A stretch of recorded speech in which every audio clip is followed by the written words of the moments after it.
বাজান কোরবানির গরুগুলা পশুগুলা সবই ঠিক পায়, কারণ এরা আমার মালিকের ইশারায় হাটে আইছে। কোটি কোটি পশু বাবা হাটে আসে, সব পশুগুলা কিন্তু কোরবানি হয় না। কিছু কিছু পশু দেখবেন আবার মালিকের বাড়ি টিরাকে ফিরিয়া যায়।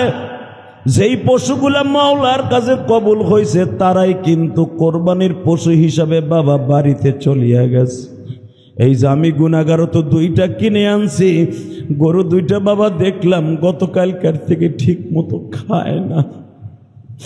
ও বুঝাইতে চাই যে হাদি সাহেব, হয়তো তুমি জবাই দিয়া তোমার ওয়াজিব পুরা করবা গো, আমি তো আমার মাওলার কাছে চলিয়া যাব।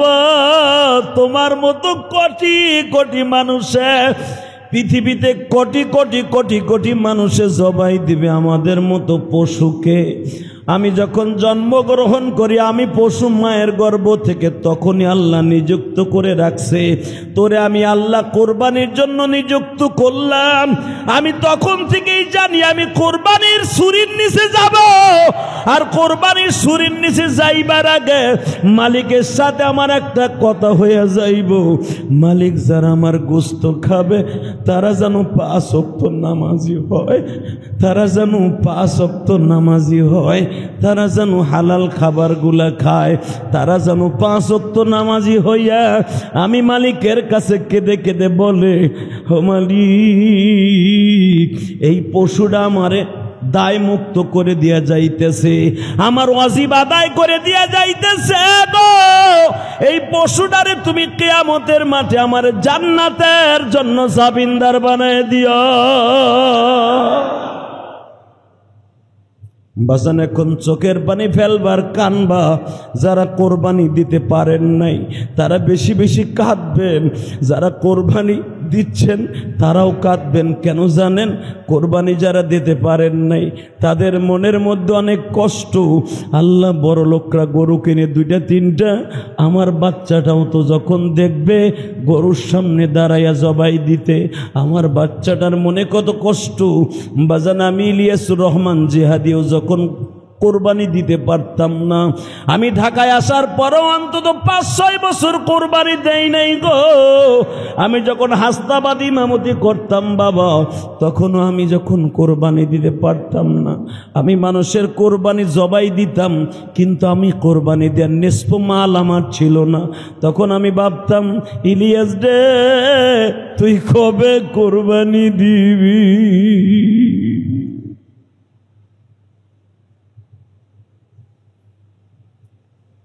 বাবা এখন তো আল্লাহ নসিব রেখেছে কোরবানি দিচ্ছি গো।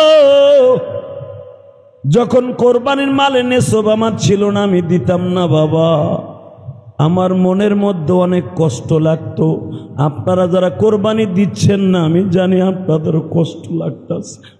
আর একটা মানুষের কষ্ট লাগে যারা প্রবাসী, প্রবাসী ঠিকই প্রবাসে বাবা কোরবানির টাকা মা বাবার কাছে বিবির কাছে পাঠাইছে, প্রবাসীর কপালে 1 টুকরা মাংস হয় না বাবা, 1 টুকরা গোশত হয় না।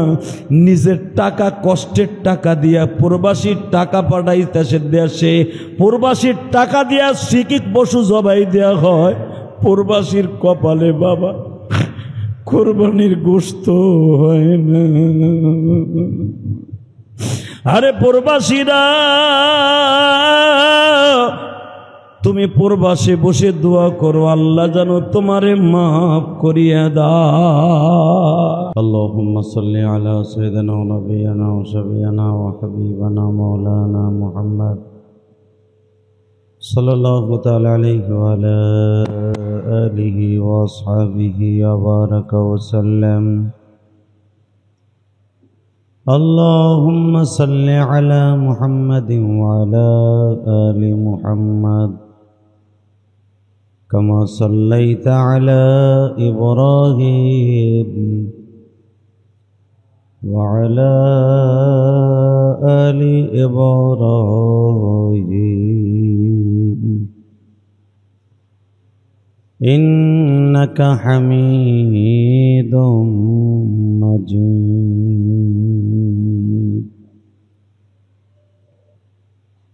اللهم بارك على محمد وعلى آل محمد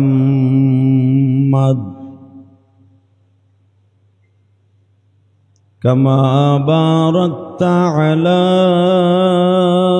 إبراهيم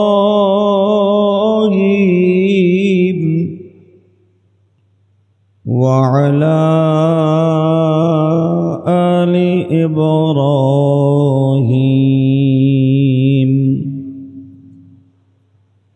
إنك حميد مجيد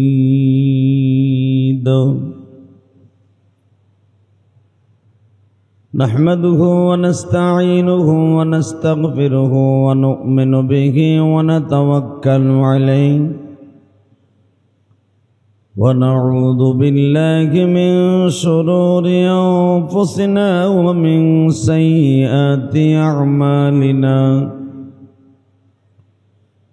من يهده الله فلا مضل له ومن يضلله فلا هادي له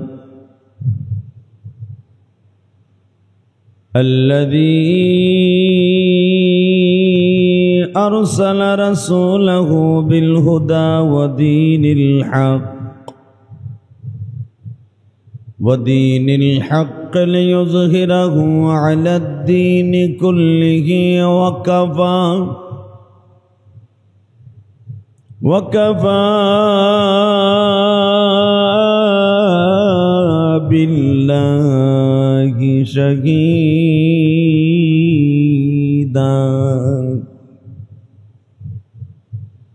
أما بعد فقد قال الله تبارك وتعالى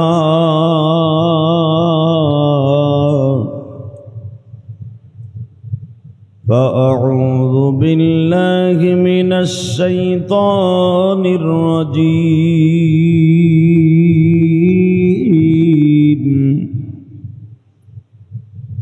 بسم الله الرحمن الرحيم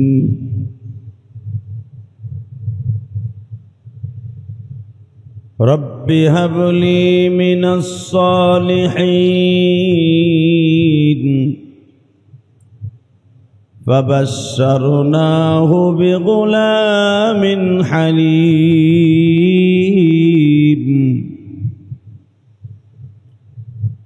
وقال الله تبارك وتعالى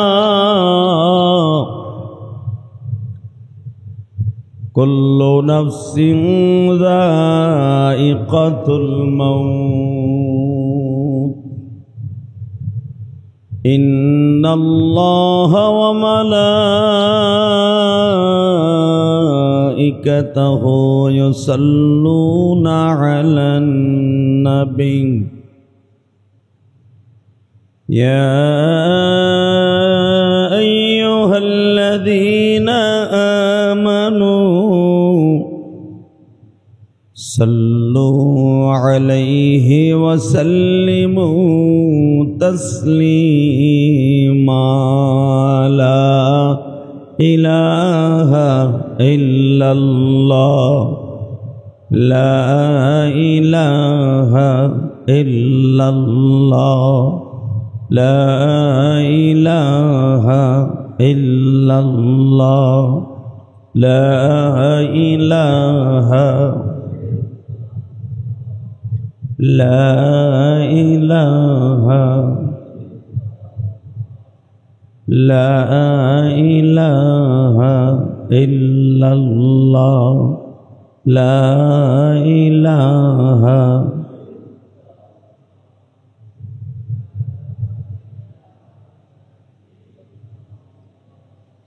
لا إله ইল্লাল্লাহু মুহাম্মাদুর রাসূলুল্লাহ সাল্লাল্লাহু আলাইহি ওয়াসাল্লাম। আল্লাহ আল্লাহ আল্লাহ আল্লাহ আল্লাহ আল্লাহ আল্লাহ আল্লাহ আল্লাহ।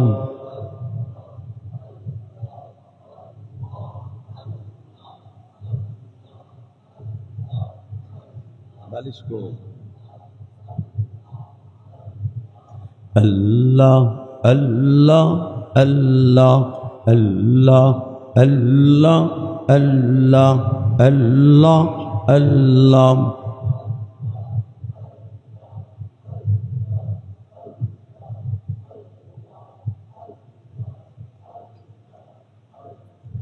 লা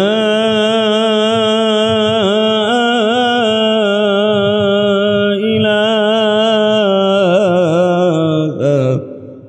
ইল্লাল্লাহু মুহাম্মাদুর রাসূলুল্লাহ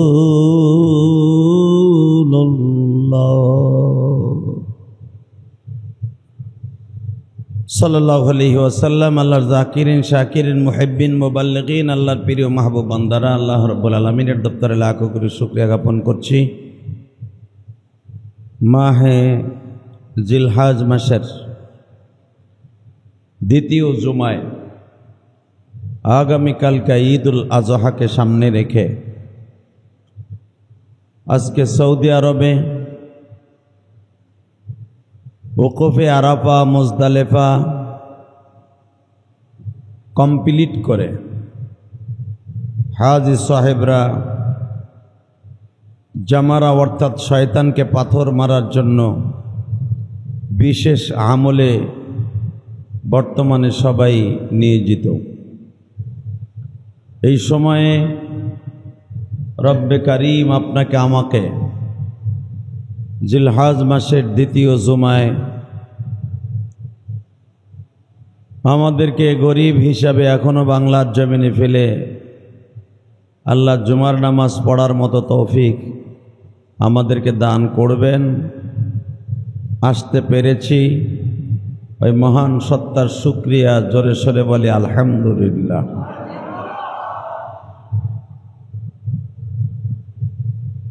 রব্বে করিম তার কালামে কারিমের মধ্যে বলেন,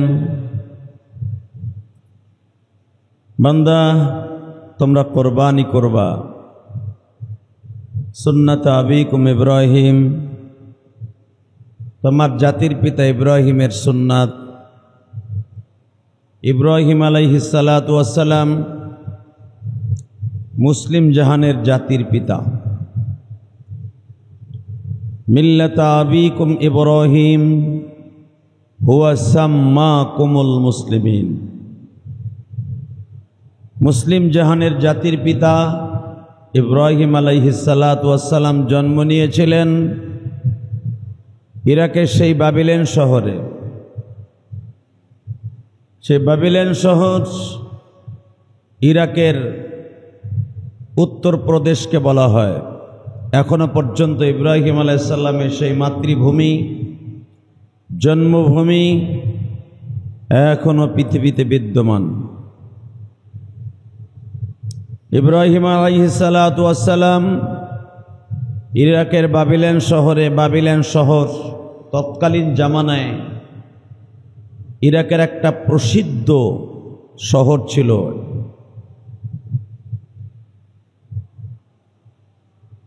ইব্রাহিম আলাইহিস সালাতু ওয়াস সালাম ওই জামানার সবচেয়ে বড় পাপিষ্ঠ, নিষ্ঠুর, নির্দয়, পাপাচার, দুরাচার, সবচেয়ে বড় হতভাগা জাহান্নামের কীট মিস্টার নমরুদ। জাতির পিতা ইব্রাহিম আলাইহিস সালাতু ওয়াস সালামকে ইরাকের বাবিলেন শহর থেকে বিতাড়িত করে এত অত্যাচার নিপীড়ন সহ্য করতে না পেরে আল্লাহর হুকুমে ইব্রাহিম আলাইহিস সালাতু ওয়াস সালাম হিজরাত করেছিলেন সেই জেরুজালেমের সিরিয়ার কেনান শহরে। জোরে বলেন আল্লাহু আকবার। জেরুজালেমের একটা শহরের একটা জেলার তদানীন্তনকালে এই জায়গাটার নাম ছিল, অর্থাৎ এই দেশের নামই ছিল কেনান। কি নাম ছিল? জোরে কন। এখন নাম রাখছে জেরুজালেম। তদানীন্তনকালে এই জায়গা থেকে 350 কিলোমিটার দূরে পুরা জায়গাটা, শহরটার নাম ছিল কেনান। উত্তর কেনান, দক্ষিণ কেনান। এই কেনান শহরে হিজরত করে চলে এসেছিলেন জাতির পিতা ইব্রাহিম। আল্লাহর খলিল গত জুমায় শুনেছিলেন বিবাহ করেছিলেন জীবনের প্রথম বিবি, আপনার মা, আমার মা, মা হাজেরা, মা সায়রা। সায়রা ছিলেন ইরাকের আর একটা শহর খাজানায় মর্ক। এই শহরটার বাদশাহ ছিলেন বাদশাহ হাবিব, ওনার মেয়ে ছিলেন বাদশাহ মেয়ে মা সায়রা। এই মা সায়রাকে নিয়ে ইব্রাহিম আলাইহিস সালাম নমরুদের অত্যাচারে অতিষ্ঠ হয়ে সিরিয়ার উদ্দেশ্যে রওনা দিয়েছিলেন। প্রতিমধ্যে তদানীন্তনকালে সিরিয়ার, অর্থাৎ যেটাকে এখন মিশর, সিরিয়া, কেনান, জেরুজালেম পুরাটা মিলে বলা হয়তো কেনান। এখানকার বাদশা ছিল ফেরাউন। নাম কি? জোরে কর। ফেরাউন শুধু ওই কোরআন শরীফে যে আসছে ফেরাউন, ওই একা ফেরাউন না, হাজার হাজার ফেরাউন ওই জামানায় ছিল। অর্থাৎ ওই দেশের বাদশা যেই হইতো তাকেই ফেরাউন বলতো। ফেরাউন কারো নাম না, ফেরাউন হলো উপাধি। ইব্রাহিম আলাইহিস সালামের জামানায় যেই ফেরাউন ছিল, আর মুসা আলাইহিস সালামের জামানায় ছিল আর এক ফেরাউন। ওই একই জায়গায় বাস করতে শয়তানগুলা। তো ওই চেয়ারে যখন বসতো তাকেই ফেরাউন বলা হইতো। যেরকম বাংলাদেশের চেয়ারে বসলে বাংলাদেশের আর একটা নাম আছে, কিন্তু গণপ্রজাতন্ত্রী বাংলাদেশ সরকার, ঠিক না বেটি? বাংলাদেশের আর একটা নাম কি? গণপ্রজাতন্ত্রী। ঠিক ওই চেয়ারটার নাম মিশর, কেনান, তারপরে জেরুজালেম, পুরা দেশটা মিলে একটা দেশ ছিল, তার নাম ছিল সিরিয়া। নাম কি? জোরে কন। এটার আবার আলাদা আলাদা দেশ ছিল, কেনান, সিরিয়া, মিশর, ইরাক। ইব্রাহিম আলাইহিস সালাতু ওয়াস সালাম আসতেছিলেন সিরিয়ার উদ্দেশ্যে, যেটা এখন জেরুজালেমের মধ্যে পড়ে গেছে। প্রতিমধ্যে ফেরাউনের অত্যাচারে পড়ে গেলেন মা সায়রা। আপনারা শুনেছিলেন এই জালিম মা সায়রার কাছে শায়েস্তা হয়ে মা সায়রার সতীত্বকে নষ্ট করতে পারে নাই। জোরে কোন আল্লাহু আকবার। এই শয়তান বিশ্ব সুন্দরী কোনো মেয়ে পাইলেই তার সাথে বাসর করতে হবে, তার সাথে থাকতে হবে, তার সাথে ঘুমাইতে হবে। কিন্তু মা সায়রাকে একটা সেকেন্ডের জন্য বেঈমান আয়ত্তে আনতে পারে নাই, আল্লাহর গজবে ওরে পরিণত করেছে। তো মা সায়রার সাথে যখন তার মনোরঞ্জন, তার মনের বাসনা পুরা করতে পারে নাই, তখন বুঝে ফেলেছে এই মেয়েটা এক নাম্বার সতীত্ব মেয়ে। তখন মা সায়রার খাদেমা হিসাবে আর একটা মেয়েকে দিয়েছিল এই ফেরাউন, নাম ছিল তার হাজেরা। কি নাম? জোরে কন্যা নাম কি? আরো জোরে। এই হাজেরার থেকেই সারা পৃথিবীর হাজিরা এখন মা হাজেরার স্মৃতি বুকে ধারণ করে শয়তানকে পাথর মারতেছে। সুবহানাল্লাহ। হালাকে দেখেন, এই মা হাজেরা কিন্তু কোনো ধনীর মেয়ে না, উনি ছিলেন একটা বান্দি, অর্থাৎ ফেরাউনের বান্দি। ওই জামানার সিরিয়ার ফেরাউনের বান্দি ছিলেন মা হাজেরা। কে জানতো ওই হাজেরার গর্ভেই জন্ম নেবে পৃথিবীর শ্রেষ্ঠ মহামানব, যার কর্ণধার, যার বংশের ধারা নবী মুহাম্মদ রাসূলুল্লাহ। কে জানতো হাজেরার ঔরসে চলে আসবে পৃথিবীর সর্বশ্রেষ্ঠ মহামানব নবী মুহাম্মদ রাসূলুল্লাহ সাল্লাল্লাহু আলাইহি ওয়াসাল্লাম। একটা কৃতদাসিনী, একটা বান্দি, কাজের বুয়া, আমার মালিক তার পক্ষ নিয়ে এমন একটা কাজ করলেন। ইব্রাহিম আলাইহিস সালামের জীবনে 41টা ইন্টারভিউ দিয়েছেন, তার ভিতরে একটা ইন্টারভিউ। মা হাজেরা মা সায়রার বান্দি হিসাবে ওই দেশের ফেরাউন তাকে নিযুক্ত করলেন। জাতির পিতা ইব্রাহিম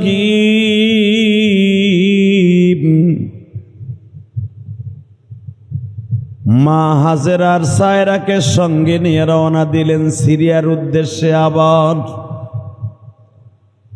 শত শত কিলোমিটার রাস্তা অতিক্রম করলেন, 1000 মাইল রাস্তা অতিক্রম করলেন পায়ে হেঁটে।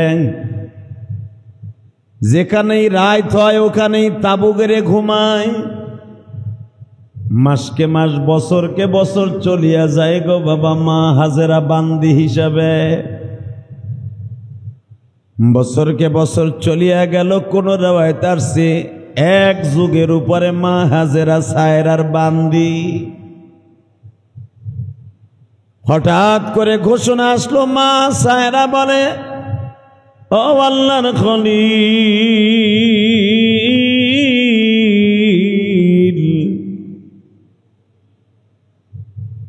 মাসকে মাস, বছরকে বছর, যুগ চলিয়া গেল। আমার যৌবন কাল প্রায় শেষের পথে, আমার বয়স প্রায় 50-এর উপরে। আমি আপনার কাছে একটা অনুরোধ করি, আমার থেকে যখন 50-55 বছর হয়ে গেল, বাচ্চা হয় না, বোঝা যাইতেছে আমি মনে হয় বন্দা বাজা। আমার দ্বারা বাচ্চার আশা করিয়েন না। আমাদের যে কাজের বুয়াটা আছে, আমার বান্দি, আমার খাদে মাঝে আছে, তাকে আপনার সাথে বিবাহ করায় দেয়। বাবা ইব্রাহিম বললেন, সায়রা রে, মহিলারা দুনিয়া সব সহ্য করতে পারে, স্বামীর ভাগ কাউরে দিতে চায় না। কথা কর না কেন? আপনার বউরে যে আজকে কইবেন আমি একটা বিয়ে করে লই আগামী সপ্তাহে, দুপুরের খাবার আর আপনার কপাল লইব না। ঠিক না বেটি? এটা জাতির পিতা ইব্রাহিম জানতেন। জানার পরও সায়রাকে বললেন, বুঝা শুনে কাজ করো, কোনো বোঝা শোনা নাই। আমার সিদ্ধান্ত, আমি বাদশার মেয়ে, আমার কাজের বুয়া, আমি তোমার সাথে বিয়ে দেব। সুবহানাল্লাহ। বোর কাছে যে কইব আগামীকালকে গোস্ত খাইবা কোরবানির, আজকে জোর নাই, খাইবা কি ছাতা? মা হাজেরা বললেন, আমার সিদ্ধান্ত, আমি যদি মাইনে নিতে পারি, আপনার সমস্যা কি? আপনি বিয়ে করেন। ইব্রাহিম আলাইহিস সালাম বলেন, তুমি যা মনে করো তাই করো। হয়ে গেল বিয়া। জোরে কান মারহাবা। কিন্তু বাজান, আল্লাহর কুদরত বোঝা যায় না। বছরকে বছর, মাসকে মাস চলিয়া যায়, যুগ চলিয়া গেল। ইব্রাহিম আলাইহিস সালামের বয়স হয়ে গেল 86 বছর। কত? বউ 2টা, পোলা মায়ের আশায় 2টা বিয়া করছে। বড় বড় হয় না, ছোট বড় হয় না। আল্লাহর খলিল ইব্রাহিম হাজেরাকে ডেকে ডেকে বলে, হাজেরা রে, তোমারে বিয়া করলাম সন্তানের আশায়, তোমারও হয় না, তোমার বড় আপারও হয় না। সিদ্ধান্ত নেও, তাহলে আমি আর একটা বিয়া করি। হাজারাকে হইলে তো 2জনেরই হইতো, যখন হয় না চুপ করে থাকেন, যদি দেয় আল্লাহ এমনি দিব। ঠিক না বেটি? ইব্রাহিম আলাইহিস সালামের এটা একটা পরীক্ষা। আল্লাহ দেয় না, এটা একটা পরীক্ষা না? অনেক মহিলার বাচ্চা হয় না, এটা কিন্তু আল্লাহর পরীক্ষা। বয়স হয়ে গেছে 86 বছর, মা হাজেরার বয়স 69 বছর। কেউ বলেন ৭৫ বছর। মা হাজেরার বয়স প্রায় হয়ে গেছে প্রায় ৫৯ বছর। কেউ বলেন মা সায়রার থেকে হাজেরার বয়স বেশি, কারণ সে ছিল কাজের বুয়া। সেই হিসাবে মা হাজেরা সায়রার থেকে অন্তত ১০ বছরে বড়। সেই হিসাবে মা হাজেরার বয়স হয়ে গেছে প্রায় ৮০ কাছাকাছি। সুবহানাল্লাহ বিহামদিহি। ৮৬ বছরে একজন বৃদ্ধ মানুষ, সন্তান হওয়ার সম্ভাবনা নাই। স্বামী স্ত্রী ৩ জনে মিলে পরামর্শ করলেন, বাচ্চার হইব না, বাদ দেন। ইব্রাহিম আলাইহিস সালাম বলে, আমার আল্লাহ মরা গাছে যদি ফুল ফুটাইতে পারে, তোমাদের গর্ব আমার ঔরসে বাচ্চা দিতে পারে। ঠিক না বেঠিক? তো আমার যে সমস্ত মা বোনদের বাচ্চা হয় না, তাদের কাছে অনুরোধ থাকবে, আশা ছাড়া যাবে না, হাল ছাড়া যাবে না। আল্লাহ যে কোনো মুহূর্তে প্রমাণ করে দিতে পারেন, আল্লাহ সন্তান দিতে পারেন। অনেকের খালি মেয়ে হয়, ৬টা ৭টা মাইয়া হয়েছে পোলার আশায়, ছাতা খালি মাইয়াই হয়, খালি মাইয়াই হয়। বেড়ায় হুন একটা কাজ কর, আমি খাসি হইয়া আহি আর হইব না। বেড়ায় অপারেশন করে আসে, নাহলে বিডির অপারেশন করে দেয়। আল্লাহ রাব্বুল আলামিন বলেন, তুমি যখন আমার কুদরতের আইন হাতে তুলে নিয়েছ, এর অপরাধে তোমার জাহান্নামে যেতে হবে। ঠিক না বেঠিক? জোরে কন। আল্লাহর খলিল ইব্রাহিম আল্লাহকে বলে, মালিক আমারে এতগুলা পরীক্ষা নিলা, প্রায় ৩৫টার মতো পরীক্ষা হয়ে গেল, প্রত্যেকটা পরীক্ষায় আমি ফার্স্ট ক্লাস ফার্স্ট হইলাম। আমিও তোমার কাছে একটা জিনিস চাই গো মালিক, যেই আয়াতটা আমি তেলাওয়াত করেছি, রব্বি হাবলি মিনাস সালিহিন। আল্লাহ ও মালিক, আমারে ৩৫টা পরীক্ষা নিলা, প্রত্যেকটাই বলে আমি পাস করলাম, তাহলে এত পরীক্ষা নিলে এর বিনিময়ে আমি একটা জিনিস তোমার কাছে চাই, একটা সন্তান আমারে দেও না। রব্বি হাবলি মিনাস সালিহিন, রব্বি হাবলি মিনাস সালিহিন। কোন মহিলার যদি বাচ্চা না হয়, এই দোয়াটা যদি ৫ ওয়াক্ত নামাজের পরে রব্বি হাবলি মিনাস সালিহিন ৪০ বার তেলাওয়াত করে, এটা কোরআনের আয়াত, আল্লাহ রাব্বুল আলামিন তাকে বাচ্চা দান করবে। একাধারে ৪০ দিন, কেউ কেউ বলেন ৪ বছর পর্যন্ত ইব্রাহিম আলাইহিস সালাম এই দোয়াই করতেছে। কয় বছর? জোরে কান, কয় বছর? এই ৪, কেউ বলেন ৪, কেউ বলেন ৪০, এই ৪ দিয়েই আছে। অনেকে ৪-৪০ দিন আমল করার পরে যে মহিলাকে বাচ্চা হয় না, ছেলে হয় খালি মেয়ে হয় না, মেয়ে হয় ছেলে হয় না, এগো জন্য এই আমলটা। তো ইব্রাহিম আলাইহিস সালাম ৪ বছর দোয়া করতেছে, আল্লাহ তুমি আমার এত পরীক্ষা নিলা, এত পরীক্ষা নিলা, এত পরীক্ষা নিলা, আমার ৮০ বছর হয়ে গেল, বাচ্চা হয় না। এরকম দোয়া করতে করতে করতে ৮৬ বছর বয়সে আল্লাহ বলে দিলেন, কি শোনেন, ফাবাশশারনাহু বিগুলামিন হালিম।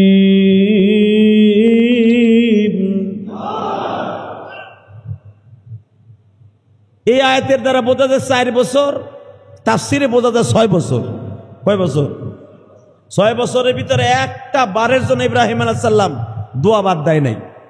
যখন দেখলো আমিও ডেট ফেল, আমার আর বাচ্চা হওয়ার সম্ভাবনা নাই, আমার বউরা তো হবই না, এক একজনের বয়স ৮০ বছর ৭০ বছর হয়ে গেছে, এগোর বাচ্চা হইব করতে।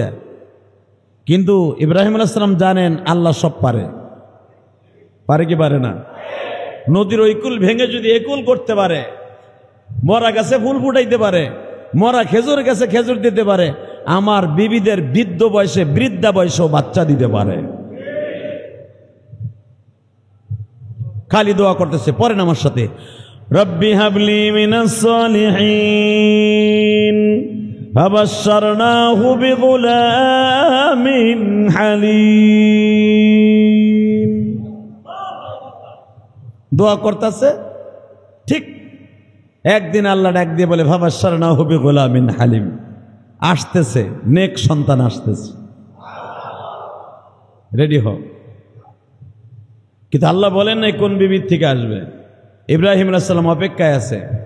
আল্লাহ বলছে, আল্লাহর কথা তো আর মিথ্যা না, ঠিক না বেঠিক? আল্লাহর কথা মিথ্যা? হে চাচা, আল্লাহর কথা মিথ্যা? আল্লাহ বলছে আসতেছে, ফাবাশশারনাহু বিগুলামিন হালিম, নেক সন্তান, বর্ধবাড়ির সন্তান, দামি সন্তান আসতেছে, কিন্তু কোন বিবির আসবে বলে নাই। হঠাৎ করে 5 মাসের মাথায় দেখা যায় মা হাজেরা বলতেছে আমার পেটেই বাচ্চা আসছে। মেয়েদের পেটে বাচ্চা আসলে আল্লাহর কুদরতি একটা জিনিস তাদের ভিতর ফুটে ওঠে। তাফসীরে এসেছে মেয়েদের চেহারা কমলার মতো সুন্দর হয়ে যায়, কারণ মাসুম বাচ্চা তার পেটে থাকে, এই জন্য আল্লাহ তার চেহারা, মাসুম বাচ্চার কারণে তার চেহারা সুন্দর করে দেন। বাজানরে সুন্দর বাচ্চা পেটে আসতেছে, আওয়াজ হয়ে গেল মা সায়রা ভিতরে ভিতরে একটু রাগ হতে লাগলেন। আমি প্রথম বিবি, আল্লাহ আমারে বাচ্চা না দিয়ে বাচ্চা দিলেন হাজেরাকে, মনে হয় স্বামী তারে বেশি ভালোবাসবে, ভালোবাসা ভাগাভাগি হয়ে যাবে। আমি প্রথম বিবি, আমার কথায় স্বামী চলতো, আজকে মনে হয় বাচ্চার কারণে আমাদের ভালোবাসায় ভাটা পড়ে যাবে। মা হাজেরার মধ্যে কেমন জানে একটু মন মালিন্যতা শুরু হয়ে গেল। ইন দি মিন টাইমে বাবা বাচ্চা আসার সময় হয়ে গেল। ফাবাশশারনাহু বিগুলামিন হালিম, পৃথিবীতে এত সুন্দর বাচ্চা, দেখার মতো বাচ্চা, এত সুন্দর দেখতে, পূর্ণিমার চাঁদের মতো বাচ্চা, আল্লাহ রাব্বুল আলামিন বললেন বাচ্চা জন্ম নিবে ইব্রাহিম, তোমার সাথে মিলাইয়া রাখবা ইসমাঈল।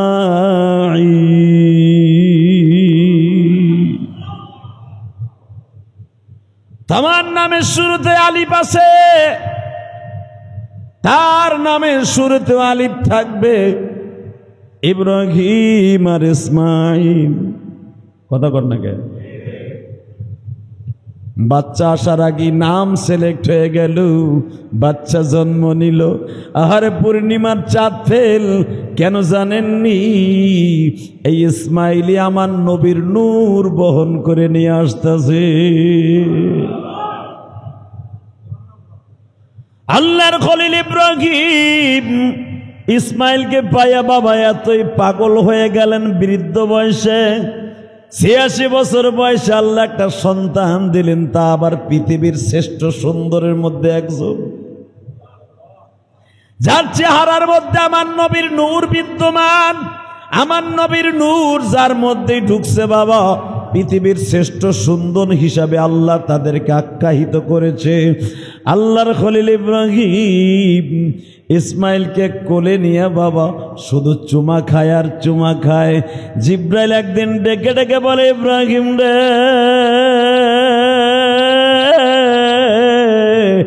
এত চুমা খায়ও না, মনে হয় আমার মালিকের সহ্য হবে না। আল্লাহর প্রেমে পাগল যারা তারাই জান্নাতি। বলেন না, আল্লাহর প্রেমে পাগল যারা, কোরআন শরীফের কথা, আল্লাহর প্রেমে পাগল যারা তারাই জান্নাতি, নবীর প্রেমে পাগল যারা তারাই জান্নাতি। ইব্রাহিম বৃদ্ধ বয়সে সন্তান পাইয়া তো পাগল হইস না রে ইব্রাহিম, মনে হয় মালিকের থেকে সন্তানরে ভালোবাসা বেশি হয়ে যাইতেছে। এই যে যারা বুড়া আছেন, বৃদ্ধ আছেন, দেখবেন মেয়ের ঘরে অথবা ছেলের ঘরে যখন নাতি হয়, নাতনি হয়, তখন দেখবেন কলিজার টুকরা তারা দুইজন হইয়া যায়। ঠিক না ঠিক?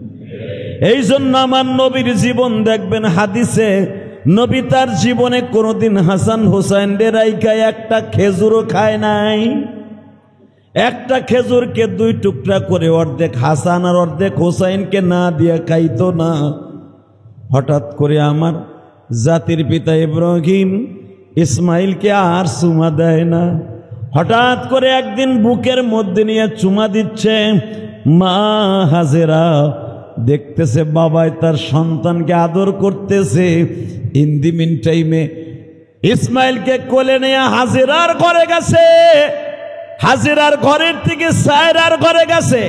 সঙ্গে সঙ্গে মা সায়রা বড় বিবি বলে দিলেন, আমি ইসমাইলকে নিয়ে একটা সম্ভাবনার কথা বলবো, যদি আমি তোমার প্রথম বিবি হই ওয়াদা দিতে হবে তোমার ইসমাইলের মা হাজেরা হইতেছে আমার কাজের বুয়া, আমি বিবাহ দিছি, আমি কিন্তু এটা সহ্য করতে পারবো না, হাজেরাকে দিয়ে আসতে হবে বনবাসে, আমার কথা না রাখলে অঘটন ঘটায় দিব, যেটা সামাল দিতে তুমি পারবে না। বড় বিবি যখন বলে ফেললেন বনবাসে দিতে হবে, ইব্রাহিম মাথায় হাত দিয়ে বসে বললেন, সায়রা রে, এত বড় নিষ্ঠুর হইস না, আমার মালিক সইবে না। ইসমাইলের বয়স মাত্র 6 মাস, এই অবস্থায় কেমনে তাকে দুধের বাচ্চা সহ তার মাকে বনবাসে দিব? সায়রা বললেন, সিদ্ধান্ত যেটা নিছি আমি বাদশার মেয়ে নিয়ে নিছি।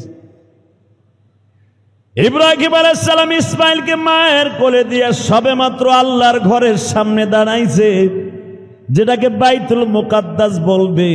এই বাইতুল মুকাদ্দাস তখনও নির্মিত হয় নাই বাবা। বাইতুল মুকাদ্দাসের সামনে সুন্দর একটা জায়গা ছিল যেখানে ইব্রাহিম আলাইহিস সালাম ইবাদত করতেন। এখানে দাঁড়ায়া যখন বলছে, মালিক আমি আমার বড় বিবির কথা রাখবো না আমার ছোট বিবির কথা রাখবো? মালিক বলে দিলেন, ও ইব্রাহিম, বড় বিবির কথা রাখতে হবে, হাজেরারে বনবাসে পাঠায় দিতে হবে। কোন কথা নাই। 36 নাম্বার পরীক্ষা। কয় নাম্বার? ইব্রাহিম আলাইহিস সালাম রাতের অন্ধকারে মাসায় হাজেরাকে বললেন, বেডিং বাইন্দে রেখো। কেন? আমি বললাম। সূরা আম্বিয়ার মধ্যে দেখবেন তাফসিরে আসছে, সূরা ইব্রাহিমের মধ্যেও আসছে, রব্বানা ইন্নী আসকানতু মিন যুররিয়াতি বিওয়াদিন গায়রি যী যারইন ইনদা বাইতিকাল মুহাররম রব্বানা লিয়ুকিমুস সালাতা ফাজআল আফিদাতাম মিনান নাস তাহবি ইলাইহিম ওয়ারযুকহুম মিনাত থামারাত লাআল্লাহুম ইয়াশকুরুন।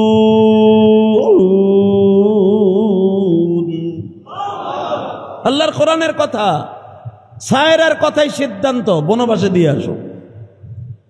15 দিন সফর করলেন, 6 মাসের রাস্তা 15 দিন। কয় দিন? 15 দিন সফর করার পরে ইন্দা বাইতিকাল মুহাররম, অর্থাৎ হাজির আজকে ফরজ তাওয়াফ করতেছে বাবা। শয়তান রে পাথর মারিয়া মাথা ছাসার পরে, মাথা মুন্ডবর পরে কোরবানি করবে। কোরবানি করিয়াই হাজিরা আল্লাহর ঘরের পাশ দিয়া বলতেছে, মালিক গতকাল আরাফার মাঠে ছিলাম, রাতটা মুজদালিফায় ছিলাম গো। যারা হজ করছেন তারা জানেন মুজদালিফা এমন একটা জায়গা বাবা, মিনার মাঠে তাবু আছে, আরাফার মাঠে তাবু আছে, মুজদালিফায় কোনো তাবু নাই। ধনী বলো, গরিব বলো, মন্ত্রী বলো, এমপি বলো, পৃথিবীর শ্রেষ্ঠ বড় ধনী বলো, সবাই সমান সমান। সবাই বাবা বালুর উপরে ঘুমাইতে হয়, সারাটা রাত্র খোলা আকাশের নিচে শুয়ে থাকতে হয়। মুজদালিফা এমন একটা জায়গা যেইখান থেকে হাজিরা পাথর টোকায় শয়তানরে মারার জন্য। গত রাত্রে খোলা আকাশের নিচে বইয়া আমাদের ধর্ম উপদেষ্টা, আপনি দেখছেন খালেদ সাহেব, ধর্ম উপদেষ্টা আরাফার মাঠে যাওয়ার আগে বলছে আমরা মুজদালিফায় যাব। ওই ধর্ম উপদেষ্টাও যেই কাপড় পরছে বাবা, এলাকার থেকে যে হাজি গেছে সেও একই পোশাক পরছে। ধনী গরিব সবাই মুজদালিফায় রাত যাপন করে। সারা রাত আমার মালিকরে ডাকে আর বলে, মালিক কুদরতে হাত দিয়া তোমার জায়গায় আনছো, জীবনে কোনোদিন ভাবতেও পারি নাই মক্কা মদিনায় তুমি আনবা। খোলা আকাশের নিচে হাজিরা, প্রতিটা হাজির চোখ দিয়া মুজদালিফায় কান্দে। কারণ আরাফার থেকে মুজদালিফা বাবা প্রায় 12 থেকে 13 কিলোমিটার রাস্তা বাবা। এখান আরাফার থেকে মুজদালিফা প্রায় 6 থেকে 7 কিলোমিটার রাস্তা। হাজিরা রাস্তাটা হাঁটিয়া ঘুরিয়া গেলে প্রায় 12 কিলোমিটার রাস্তা।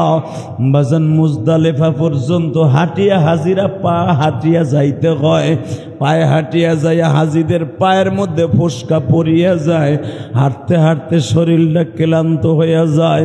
এটা বাংলাদেশ না বাবা, সৌদি আরবে 2 কিলো হাঁটা যায় না, সেখানে 12 কিলো রাস্তা হাঁটিয়া মুজদালিফায় যাইয়া যখন হাজি আল্লাহরে ডাক দেয়, তুমি মাওলা মাফ করছো আমাকে, আরাফায় কাঁদছি কাঁদিতাছি মুজদালিফাতে। হাজি ভাবি বলতে থাকে, আরাফায় কাঁদছি মুজদালিফায় আবার কাঁদতাছি, তুমি যদি মাফ নাই করবা আমাকে,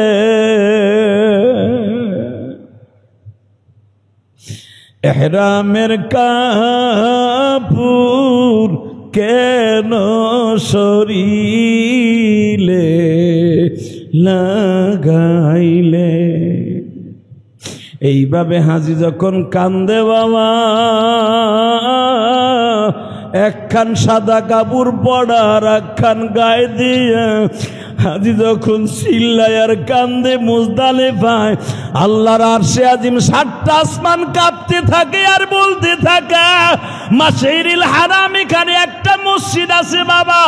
এই মুজদালিফায় যাইতেই ডাইন হাতে একটা মসজিদ আছে মাশাইরিল হারাম, যেই মসজিদের কাছে আমার নবী চিল্লাইছিল আর কাঁদছিল, তুমি যদি মাফ নাই করবা উম্মত রে, কেন তুমি মুজদালিফাতে আনিলে।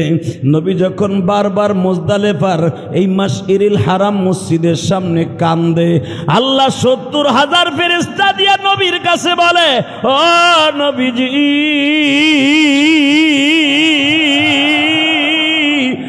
আর কাঁদতে হবে না, আপনার যে উম্মত আরাফার কাজ শেষ করিয়া মুজদালিফায় এখানে আইসা আমি মালিকরে ডাক দিবে, আপনার উম্মতের মুজদালিফায় ডাক দিতে দেরি হবে, আমি মালিক তার ডাক শুনতে দেরি করব না। গতটা রাত্রে হাজিরা খাওয়া নাই, গোসল নাই বাবা। মিনার মাঠে গোসল করা যায়, আরাফার মাঠেও কষ্ট করে বাবা কোন রকম গোসল করা যায়। মুজদালিফায় খাওয়া নাই, গোসল নাই, হুদা একটা পাগল। এই মুজদালিফায় একবারে পাগলের মতো হাজিরা সারাটা রাত্র কান্দে, শরীরটা ক্লান্ত, ঘামতে ঘামতে বাবা শরীরে শক্তি থাকে না। এই অসুস্থ শরীর লইয়া যখন মা হাজিরা সেই জায়গায় যেই কথাটাই বুঝাইতে চাই, যেখানে শয়তান রে পাথর মারতাছে হাজিরা, লক্ষ লক্ষ হাজিরা, প্রায় 50 থেকে 60 লক্ষ হাজি এখন পাথর মারতাছে বাবা। দেখলাম হাজিরা যখন শয়তান পাথর মারিয়া মাথাটা সাইজা বেলায় ফরজ তওব করার জন্য আমার মালিকের কাবা ঘরের সামনে দাঁড়ায়া বলে, মালিক 3টা দিন খাই না, গোসল করি না, পায়ে ফোসকা পড়িয়া গেছে, 2টা কাপড়ই পড়িয়া আছি, তোমার কি মায়া লাগে না? যেই সাদা 3খানা কাপড় দিয়া কবর দিবা গো, এই 3খানের 2 খান পরছি, 1 খান শরীরে লাগাইছি, আর 1 খান পরিধান করছি, আর 1 খান পরছি। মালিক তুমি তাকায় দেখো, আমি বাংলাদেশ থাকা অবস্থায়, পাকিস্তান, আমি ইন্ডিয়া, আমি Indonesia, China, Malaysia, Singapore, America, London, যেখান থেকে আসছি, আমি অন্তত 1000 টাকার পাঞ্জাবি পরিধান করতাম। কিন্তু সব ফেলায় দিয়া মার্কিন 2খানা কাপড় পরিধান করছি। তাকায় দেখো, প্র্যাকটিক্যাল একটু তোমার কুদরতি প্রেমের ময়দানে নামছি, 2টা কাপড় পরিয়া পাগল সাজছি, তোমার প্রেমের পাগলের মাঠে নামছি। তোমার কি ভালো লাগে না? শয়তান রে পাথর মারিয়া কোরবানি করিয়া যখন ফরজ তবের জন্য কাবা ঘরের সামনে যায়, বাবা আমার আল্লাহ টান দিয়া বলে, এ কান্দিস না, আমি মালিক তোর জীবনের গুনাহ মাফ করছি, তোর মা বাবার গুনাহ মাফ করছি, তুই যা বলবি তাই শুনতে আমি মওলা রাজি। নিজের হাতে, বলেন না, নিজের হাতে মোদের তুমি বানায়া একবার হলেও আরাফার মাঠে নিবানা, একবার হলেও আরাফার মাঠে নিবানা। কত হাজি পাথর মারে শয়তান রে, আমি হতভাগা পড়ে আছি বাংলাতে। হাজি, এই আল্লাহর পাগলগুলা চোখের পানি ছেড়ে দিয়ে আল্লাহকে বলেন, জীবনে একবার হলো হজ করতে পারবে না, আমি গ্যারান্টি দিলাম। কারণ আজকে শয়তানকে পাথর মারতেছে, এইরকম দামি জুমার দিন আর জীবনে পাবেন কিনা জানি না। কারণ আরাফার মাঠের দিনের পরে আমাদের দেশের আজকে হলো আরাফার দিন। জোরে কোন মারহাবা। আমার দেশের আজকে হলো আরাফার দিন, আর সৌদি আরবে গেছে গতকালকে। আমাদের চাইতে এইরকম সুন্দর দিন আর জীবনে পাবেন না। কারণ আরাফার মাঠের আজকে সৌদি আরবের হলো তো 10 তারিখ, আমাকে হইতেছে 9 তারিখ, আর হাজিরা যায় 9 তারিখ। আর আমাকে কপাল কত ভালো যে আরাফারটার দিন আজকে আমাকে পড়ছে 9 তারিখ, জুমার দিন। এই দিনের কথা জীবনে কোনোদিন ভোলা যাবে না। মালিকের কাছে ডাইকে ডেকে কন, জীবনে একবার হলো আরাফার মাঠে যাব। যখন আল্লাহ আপনাকে আজকে আরাফার দিনে, আজকে আরাফার রোজা রাখছেন যারা, আরাফার দিনের যারা রোজা রাখছেন, আজকে জুমার দিন যখন কাইন্দে কাইন্দে কবেন, আগামী বছরে হতে পারে আপনি হজে যাইতে পারেন। আল্লাহুম্মা আমিন। জোরে বলেন তো, এই আল্লাহর জোরে একটা ডাক দাম তো, আল্লাহ কইয়া দেন, আরো জোরে ডাক দাম তো দেখি। আল্লাহ আমি একবার যাব মক্কা মদিনাতে, মাফ করিয়া লয়া যাও না মোদেরকে, বলেন না, মাফ করিয়া লয়া যাও না মোদেরকে। কত হাজি পাথর মারে শয়তানকে। যখন শয়তানের কথা বলবা আল্লাহু আকবার জোরে বলবা। হাজির আল্লাহু আকবার বলে শয়তানরে পাথর মারতাছে। কত হাজি পাথর মারে শয়তানকে, আমি গুনাহগার পড়ে আসি বাংলাতে। মালিকের কাছে যখন কেঁদে কেঁদে বলবেন, বাবা আমার আল্লাহ যদি চোখের পানি কবুল করে, আমি গ্যারান্টি দিলাম একদিন না একদিন তুমি আর আমি মক্কা মদিনায় যাইতে পারো। আল্লাহ আরাফার দিন আজকে বাংলাদেশের 9 জিলহজ, আগামীকাল আমাদের ঈদুল আজহা। অনেকে আমরা পশু খরিদ করেছি, গরু কিনেছি, আগামীকালকে অনেকে পশুটারে জবাই দিব। তুমি কোরবানির হাটের দিকে তাকায় দেখো, অনেক গরু বাবা অসরে কাঁদতে থাকে। কেন কান্দে জানো? গরিব বুঝায় কয়, মালিকের বাসায় ছিলাম, কত আরামে ছিলাম, এখন কই আসলাম, কোন গাড়ি দিয়ে আসলাম, কার বাড়ি দিয়ে আসলাম। মনে হয় আমার জীবন আগামীকালকে শেষ হয়ে যাবে। বাজান কোরবানির গরুগুলা পশুগুলা সবই ঠিক পায়, কারণ এরা আমার মালিকের ইশারায় হাটে আইছে। কোটি কোটি পশু বাবা হাটে আসে, সব পশুগুলা কিন্তু কোরবানি হয় না। কিছু কিছু পশু দেখবেন আবার মালিকের বাড়ি টিরাকে ফিরিয়া যায়। যেই পশুগুলা মাওলার কাছে কবুল হয়েছে তারাই কিন্তু কোরবানির পশু হিসাবে বাবা বাড়িতে চলিয়া গেছে। এই যে আমি গুনাহগার তো দুইটা কিনে আনছি, গরু দুইটা বাবা দেখলাম গতকালকার থেকে ঠিক মতো খায় না। ও বুঝাইতে চাই যে হাদি সাহেব, হয়তো তুমি জবাই দিয়া তোমার ওয়াজিব পুরা করবা গো, আমি তো আমার মাওলার কাছে চলিয়া যাব। তোমার মতো কোটি কোটি মানুষে পৃথিবীতে কোটি কোটি কোটি কোটি মানুষে জবাই দিবে আমাদের মতো পশুকে। আমি যখন জন্মগ্রহণ করি আমি পশু মায়ের গর্ভ থেকে তখনই আল্লাহ নিযুক্ত করে রাখছে। তোরে আমি আল্লাহ কোরবানির জন্য নিযুক্ত করলাম।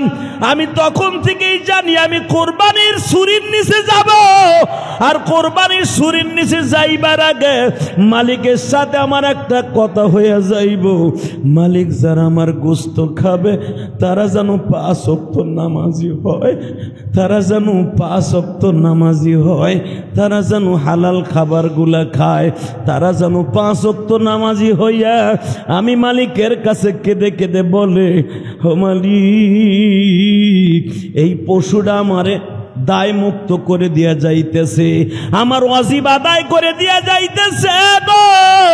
এই পশুটারে তুমি কিয়ামতের মাঠে আমার জান্নাতের জন্য জামিনদার বানায় দিও। বাজান এখন চোখের পানি ফেলবার কানবা। যারা কোরবানি দিতে পারেন নাই তারা বেশি বেশি কাঁদবেন, যারা কোরবানি দিচ্ছেন তারাও কাঁদবেন। কেন জানেন? কোরবানি যারা দিতে পারেন নাই তাদের মনের মধ্যে অনেক কষ্ট।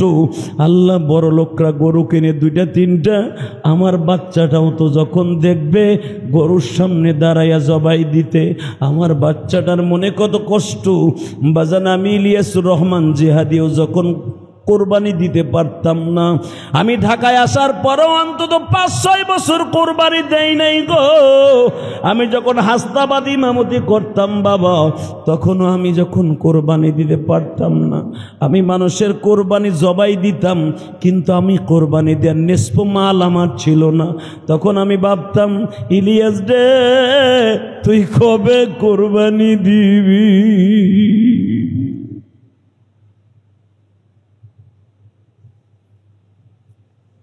বাবা এখন তো আল্লাহ নসিব রেখেছে কোরবানি দিচ্ছি গো। যখন কোরবানির মালে নেসব আমার ছিল না আমি দিতাম না বাবা, আমার মনের মধ্যে অনেক কষ্ট লাগতো। আপনারা যারা কোরবানি দিচ্ছেন না আমি জানি আপনাদের কষ্ট লাগতেছে। আর একটা মানুষের কষ্ট লাগে যারা প্রবাসী, প্রবাসী ঠিকই প্রবাসে বাবা কোরবানির টাকা মা বাবার কাছে বিবির কাছে পাঠাইছে, প্রবাসীর কপালে 1 টুকরা মাংস হয় না বাবা, 1 টুকরা গোশত হয় না। নিজের টাকা কষ্টের টাকা দিয়া প্রবাসীর টাকা পাঠাইতেছে দেশে, প্রবাসীর টাকা দিয়া শিকিক পশু জবাই দেয়া হয়। প্রবাসীর কপালে বাবা কোরবানির গোশত হয় না। আরে প্রবাসীরা তুমি প্রবাসে বসে দোয়া করো আল্লাহ যেন তোমারে মাফ করিয়া দেয়। ইব্রাহিম আলাইহিস সালাতু ওয়াস সালাম মাত্র আর 3 মিনিট কথা বলবো। আল্লাহর খলিল ইব্রাহিম মা হাজেরাকে বললেন 6 মাসের ইসমাইলকে রেডি কর। তখন ছিল শীতকাল বাবা, গরম কাপড় পরিধান করাইলেন ইসমাইলকে। 6 মাসের বাচ্চা, মনে হইতেছে 2.5 বছরের বাচ্চা। জোরে জোরে জোরে জোরে কারণ কোরআনে আসছে নবীদেরকে আল্লাহ অন্য বাচ্চাদেরকে 1 সপ্তাহে যত বড় করে নবীদেরকে আল্লাহ 1 দিনে তত বড় করতেন। 6 মাসে মনে হইতেছে 2.5 বছরের বাচ্চা।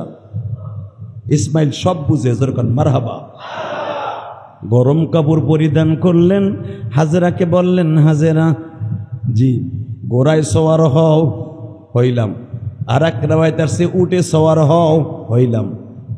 সামনে একটা লোক দেখতেছো, কয় হ্যাঁ, এই লোকটা যেখানে যাইতে বলবে সেখানেই যাব, যেই দেশে বলবে সেই দেশেই যাব। মা হাজেরা বললেন, মালিক যদি আমারে বনবাসেও যাইতে কয় তাও যাইতে রাজি আছি।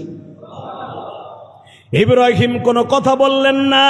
15 দিন সফর করার পরে বাবা হাজিরা যারা গেছেন তায়েফের মাঠ, যেই তায়েফের মাঠে আমার মালিক তার নবী মুহাম্মদকে মায়ের খাওয়াইছিল বাবা, ওই তায়েফের মাঠ শস্য শ্যামলা মাঠ, গাছে ঘেরা, ঠান্ডা বহা।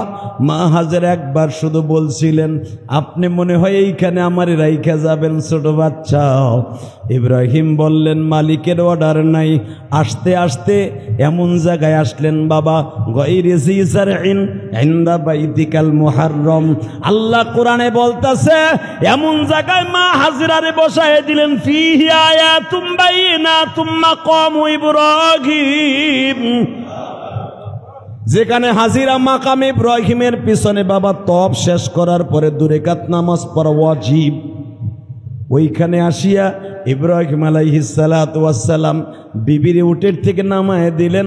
ইসমাইলকেও কোলে দিয়া বলে, যাই গো বিবি যাই, ভালো থাকিস, দেখা হবে রোজে মাশারে।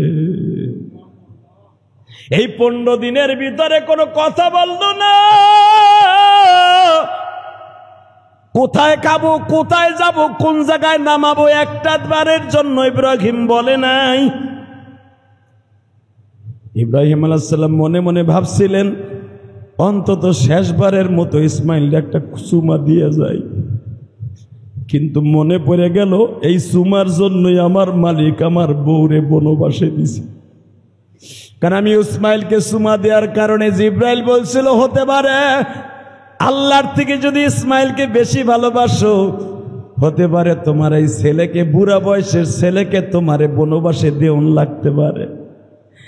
আমি ইসমাইলকে চুমা দিব না, মনের মধ্যে একবার আসছিল ইসমাইলকে একটা চুমা দেয়। কিন্তু জিব্রাইল বলে, ইব্রাহিম রে, এই চুমা দেওয়ার কারণে যদি বনবাস হয়ে যায় সন্তান আর বিবি, এই চুমা আর দিতে যায়ও না। ইব্রাহিম উটটারে ঘুরে জেরুজালেমের দিকে, কেনানের দিকে রওনা দিলেন বাবা। মা হাজেরা শুধু একবার বলছিলেন, আল্লাহর খলিল ইব্রাহিম, আপনি তো চলে যাইতেছেন, 15 দিনের ভিতরে একবারও কথা বললেন না। শুধু যাইবার আগে একটা কথা বলে যাবেন, আপনি কি আমার সতীনের কথায় এইখানে রাইখে যান, না আমার আল্লাহর হুকুমে আমারে রাইখে যান? আমার আব্বাজান, আপনার আব্বাজান ইব্রাহিমে খলিল শুধু একটা কথাই বলছিলেন, হাজেরা রে, দুনিয়ার কোন নবী আল্লাহর ইশারা ছাড়া কোনো কাজ করে না। জোরে জোরে জোরে জোরে জোরে। হে হাজেরা, ভালো থাকিস, কিন্তু আমার বাচ্চাটা যেন মানুষের মতো মানুষ হয়। রব্বানা লিয়ুকিমুস সালাতা ফাজআল আফিদাতাম মিনান নাস। আমি জানি একদিন এই এলাকায় কোনো, এখন তো কোনো পানি নাই, ঘাস গাছলা, তরুলতা, বৃক্ষলতা কিচ্ছু নাই এই মক্কায়। একদিন আসবে হাজেরা, হয়তো আমি সে সময় থাকবো না, এখানে পানিও হবে, গাছও হবে, ফলও হবে, কিন্তু হাজেরা মানুষও আসবে, বসবাসের স্থান হয়ে যাবে, সুন্দর একটা শহর হবে। নাম কি হবে জানি না। আমার আল্লাহ কোরআনে বলেন, এই শহরটার নাম কোরআনে বলেন, ইন্না আউওয়ালা বাইতি উজিয়া লিন্নাস লাল্লাযী বিবাক্কাতা মুবারাকাও ওয়া হুদাল লিল আলামিন।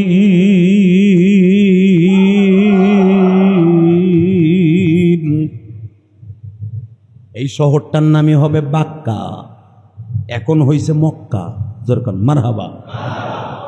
বাক্কা মানে অসম্পূর্ণ, আঁকা বাঁকা, একটা জনমানবহীন এলাকা, এই জন্য এটার নাম বাক্কা। জানি একদিন জনমানব হবে, শহর হবে। মনে রাখবি, তুই বিশ্ব সুন্দরী, তোর দিকে যেন কেউ গার্লফ্রেন্ডের নজরে না তাকায়। তোর দিকে যেন সবাই মায়ের নজরে তাকায়। জোরে জোরে জোরে জোরে।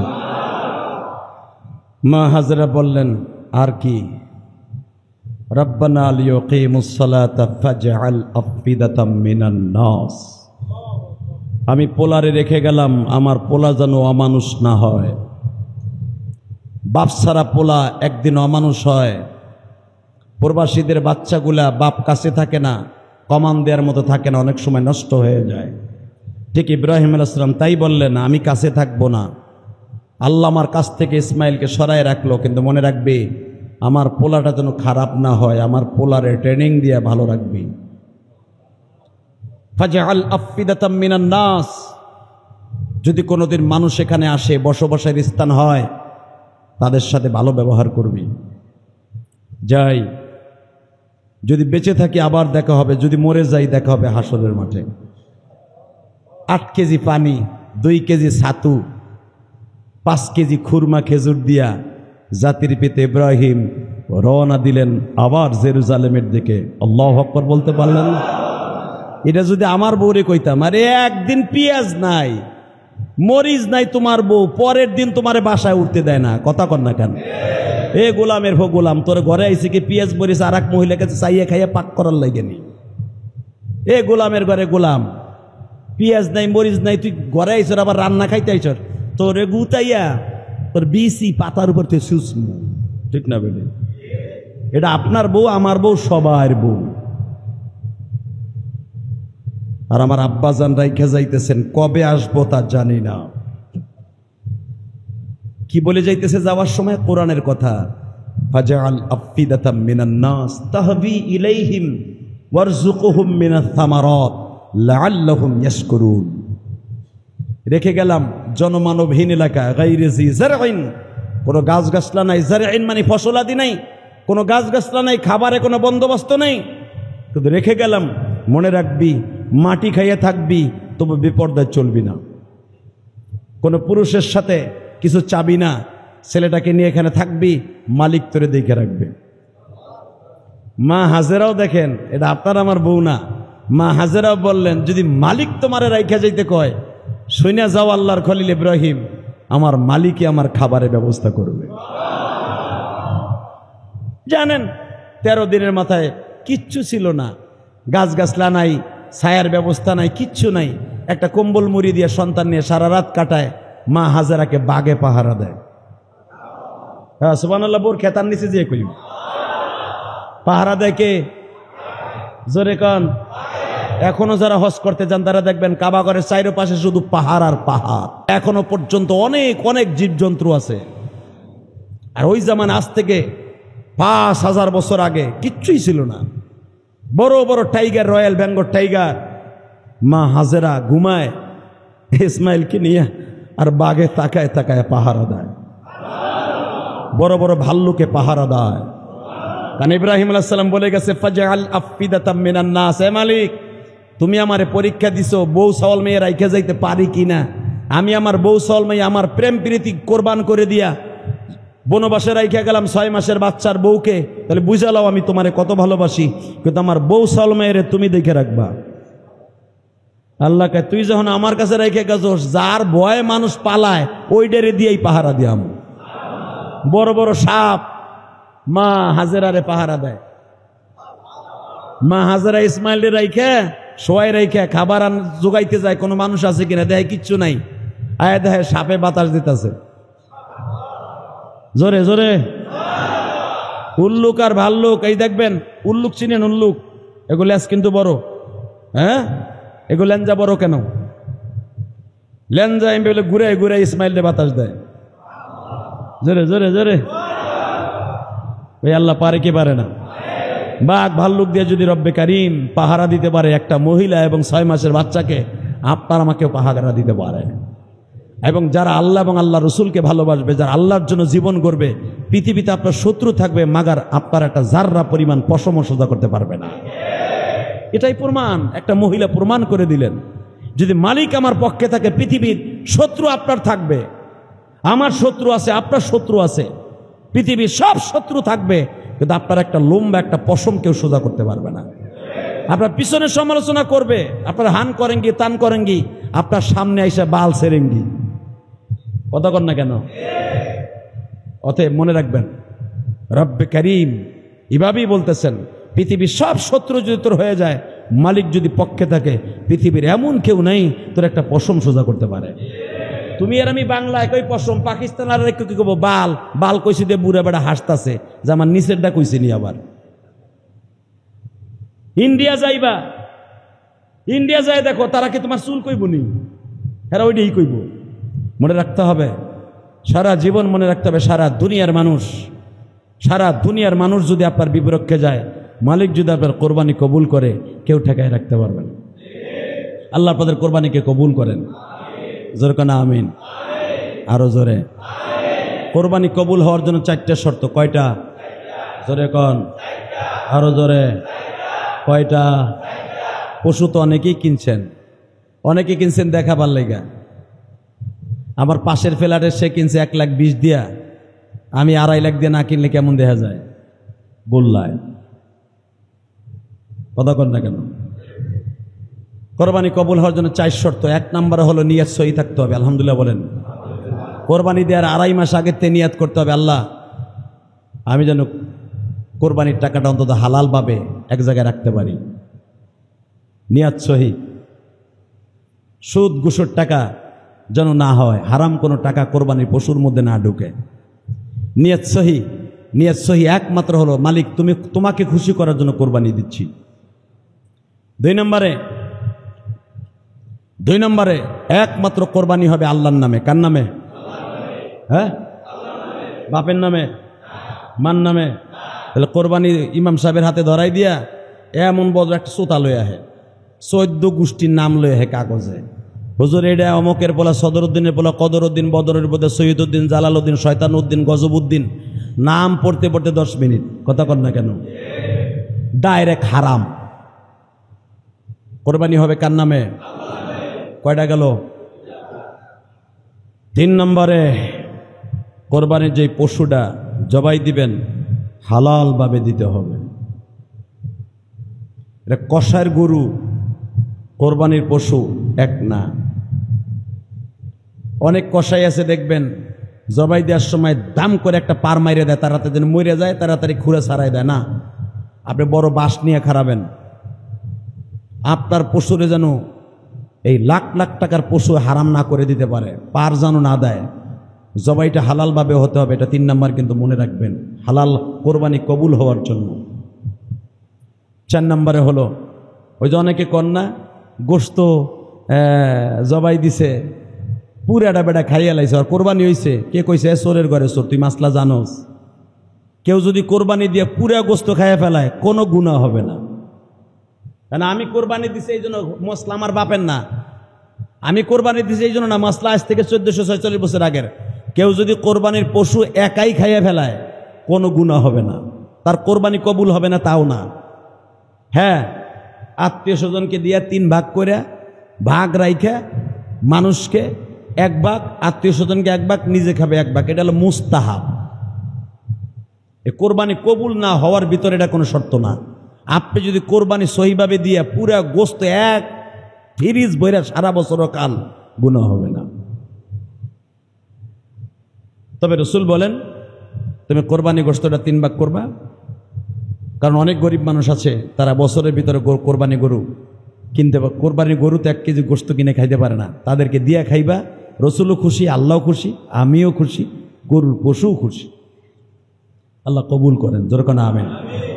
আর পশু জবাই দেওয়ার সময় নামাজ কাজা করা যাবে না, ইনশাআল্লাহ। আমাদের সবাইকে তৌফিক দান করেন, সুন্নাত তরিকায় জবাই দেওয়ার তৌফিক দান করেন। খবরদার আমাদের কোরবানি যেন আল্লাহ কবুল করেন, কোরবানির পশু। আর একটা কথা, এই যে আপনারা যারা জবাই দিবেন, আলহামদুলিল্লাহ দোয়া করি, অনেক আপনার আশেপাশে এতিমখানা মাদ্রাসা আছে, মাদ্রাসায় কিছু দিয়ে খাইয়েন। এই যে আমার মাদ্রাসায় এতিমখানা আছে, সারা বছরই তো আল্লাহ পাক আমারে দিয়ে চালায়। আপনারা তো কই নাই 5 টাকা আমার মাদ্রাসায় দেন, 1 বছর চাউল দেন। অন্তত কোরবানির সময় আপনার স্ত্রীর নামে, আপনার বাবা মায়ের নামে আপনার গোশতের টুকরাটা যেন একটা কোরআনের হাফেজের পেটে যায়, আমি এই দোয়া করি। কারো কোরবানির পশুর একটা টুকরা যদি কোনো হাফেজে কোরআনের পেটে যায়, আমি আল্লাহর ঘর সাক্ষী রেখে বললাম, এই হাফেজে কোরআন জান্নাতে গেলে আপনিও জান্নাতে যাবেন। আপনার আশেপাশে যত মাদ্রাসা আছে, 1 কেজি থেকে 2 কেজি গোশত হলেও এতিমখানা মাদ্রাসা আপনি দিয়ে খাবেন। আপনি কিনে খেতে পারবেন, কিন্তু কোরবানির গোশত বছরে একবারই হয়। কয়বার হয়? কোরবানি প্রতি বছরে 5 বার হয়। কয়বার? এই পবিত্র গোশতটা যে কোনো একটা এতিমখানায় দিয়ে তারপরে আপনি খাইয়েন। এবং আর একটা কথা আপনাদের বলি, এই যে এই পলটের ভিতরে ইলিয়াস রহমান জিহাদি মাদ্রাসা মসজিদ করেছে, এটা আপনাদের। এটা আমি কবরে নিয়ে যাব না, এটা আপনাদেরই। না ভুল কইছি? এই মসজিদ মাদ্রাসা আমি 2টার নামই অক্ষ করেছি। 2টার নামই অক্ষ করা, শুধু মসজিদের জন্য না, মাদ্রাসার জন্য। আমার এতিমখানায় অনেক ছেলে আছে বোর্ডিংয়ে খায়, যারা বিশেষ করে পলটের মধ্যে জবাই দিবেন, দাবি থাকবে 2 কেজি 1 কেজি গোশ হলেও আমার এতিম ছাত্রদেরকে দিয়েন। আর আপনার পশুর চামড়াটা অন্তত এতিম ছেলেদেরকে দিয়ে দিয়েন। চামড়া তো আর আপনি খাইতে পারবেন না, চামড়াটা এতিমখানায় দিয়ে যান। ওই যে মসজিদের এই হাফেজ সাহেব আছে মাদ্রাসার, ও নিয়ে আসবে, আপনি রাইখা দিয়েন। আল্লাহ তাআলা এর ওসিলায় আপনার পশু কোরবানি কবুল হবে এবং আপনার বাবা মাকেও আল্লাহ মাফ করবে। আল্লাহ আপনাকে একটা ছেলে জান্নাতে গেলে আপনিও জান্নাতে যেতে পারবেন। আল্লাহুম্মা আমিন। ربنا ظلمنا أنفسنا وإن لم تغفر لنا وترحمنا لنكونن من الخاسرين اللهم اغفر لنا ولوالدينا رب ارحمهما كما ربياني صغيرا মালিক রে, আগামীকালকা ঈদুল আজহার দিন এমন মানুষ আমার সাথে আমিন আমিন বলছে, কার যেন জনম দুঃখিনী মা গত বছর বাইচা ছিল, আজকে নাই। কার যেন গত বছর কলিজার টুকরা প্রাণ প্রিয়তমা বিবি বেঁচে ছিল, আজকে নাই। যখন গরুটা কিনে নিয়ে আসতো, বিবি গরম পানি করে দিত, মা গরম পানি করে দিত, লবণ দিয়ে ফ্যান পানি খাওয়াইয়া দিত। আজকে তারা কবরের বাসিন্দা হয়ে গেছে। আরে মালিক, তোমার কাছে দরখাস্ত, আমরা যারা মা বাবা স্ত্রী পুত্র হারিয়েছি, প্রত্যেকের বাবা মায়ের কবরটা জান্নাতের বাগান বানায় দিও। আমাদের কোরবানিগুলো কবুল করিয়া নিও, আমাদের সন্তানগুলিকে কবুল করিয়া নিও। আল্লাহ আল্লাহ, হায়াতে জিন্দেগি কয়দিন বেঁচে আছি জানি না, মৃত্যুর আগে ঈমান ছাড়া কবরে নিও না, মৃত্যুর আগে ঈমান ছাড়া কবরে নিও না। হাজিরা লাব্বাইক লাব্বাইক বলে শয়তান রে আল্লাহু আকবার বলে পাথর মারতাছে। জীবনে একটা দিন হলো যাওয়ার তৌফিক দান কইরো। আল্লাহ আমাদের সবাইকে মাফ করে দাও, আমাদের জানে মালে বরকত দিয়া দাও, কোরবানিগুলো কবুল করো, সারা বিশ্বের মুসলমানের কোরবানি কবুল করো। আজকে সৌদি আরবে হাজিরা কোরবানি দেবে, তাদের কোরবানিগুলো কবুল করে নাও। আমার বাংলাদেশ থেকে যত হাজি গেছে সবাইকে হজ্জে মাবরুর নসিব করো, সমস্ত হাজিকে হজ্জে মাবরুর নসিব করো। কত কষ্ট হইতেছে গরমের মধ্যে হাজিদের, আল্লাহ তারপরে যদি তুমি কবুল না করো তাহলে কি করবে এরা? প্রত্যেকের হজকে কবুল করো। আমরা যারা যাইতে পারি নাই, যাওয়ার তৌফিক দান করো। ওয়াসাল্লাল্লাহু তাআলা আলা খায়রি খালকিহি মুহাম্মাদ ওয়া নূরি আরশি সাইয়্যিদিনা মাহুম বিরহমাতিল্লাহ।